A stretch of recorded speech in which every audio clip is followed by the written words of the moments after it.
श्री आदित्य हृदयस्तोत्रम्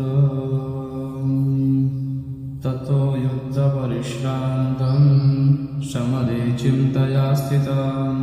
रावणं जाग्रतो दृष्ट्वा युद्धाय समुपस्थितं दैवतैश्च समागम्य द्रष्टुमभ्यागतो रणम् उपगम्य ब्रवीद्रामम् अगस्त्यो भगवंस्तदा राम राम महाबाहो शृणु गुह्यं सनातनम् येन सर्वा नरीन् वत्स समरे विजयिष्यसे आदित्यहृदयं पुण्यं सर्वशत्रुविनाशनम् जयावहं जपं नित्यम् अक्षयं परमं शिवं सर्वमङ्गलमाङ्गल्यम् सर्वपापप्रणाशनम् चिन्ताशोकप्रशमनम् आयुवर्धनमुत्तमम् रश्मिमन्तं समुद्यन्तं देवासुरनमस्कृतं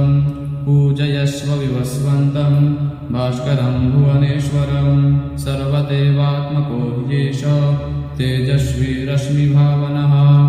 एष देवासुरगणान् लोकान् पाति गभस्तिभिः एष ब्रह्मा च विष्णुश्च शिवः स्कन्दः प्रजापतिः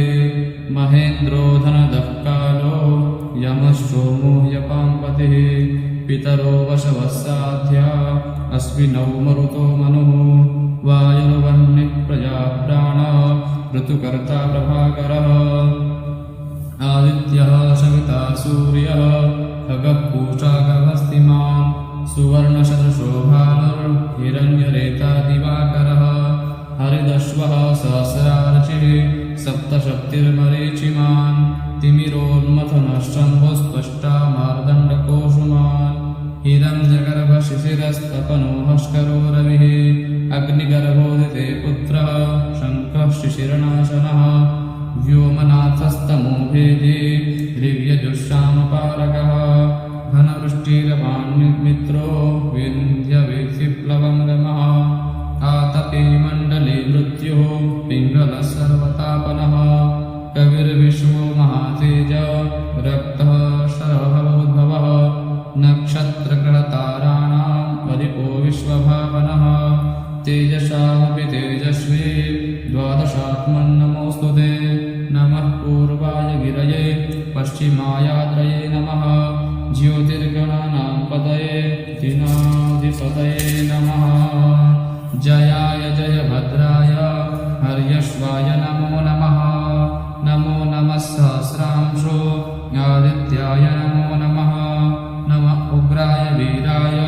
सारङ्गाय नमो नमः नमः पद्मप्रबोधाय प्रचण्डाय नमोऽस्तु ते ब्रह्मेशानाच्युतेशाय सूरायादित्यवर्चसे भास्वते सर्वभक्षाय रौद्राय वपुषे नमः तमोघ्नाय हिमघ्नाय शत्रुघ्नायामितात्मने कृतघ्नघ्नाय देवाय ज्योतिषां पतये नमः तप्तचामीकराभाय हरये विश्वकर्मणे नमस्तमोभिनिघ्नाय रुचये लोकसाक्षिणे नाशत्येष वैभूतं तमेव सृजति प्रभुः पायत्येष तपत्येष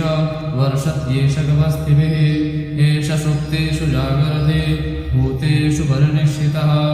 एष चैवाग्निहोत्रं च फलं चैवाग्निहोत्रिणां देवाश्च क्रतवश्चैव क्रतूनां फलमेव च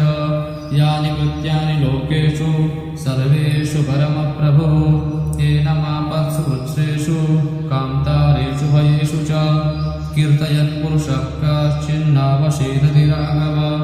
पूजयस्वैनमेकाग्रे देवदेवं जगत्पतिम् एतत् त्रिगुणितं जप्त्वा युद्धेषु विजयिष्यसि अस्मिन् क्षणे महाबाहो रावणं त्वं जहिष्यसि एवमुक्त्वा ततोऽगस्त्यो जगाम शरथयथागतम् एतत् श्रुत्वा महातेज नष्टशोको भवेत्तदा धारयामास सुप्रीतो राघवप्रेतात्मवान्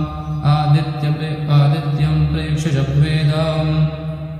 परं हर्षमवाप्तवान् क्रीडाचम्य शुचिर्भूत्वा धनुराधाय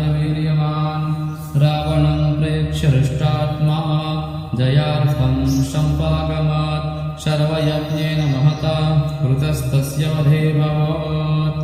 अथर्वणिर्वदन्निरीक्ष्य रामं मुदितमनः परमं प्रहृष्यमाणः निशिचरपदि संशयं विदित्वा सुरगणमध्य गतो हजस्त्वरेति। श्रीवाल्मीकीये रामायणे युद्धकाण्डे अगस्त्यप्रोक्तम् आदित्यहृदयस्तोत्रं श्रीरामः।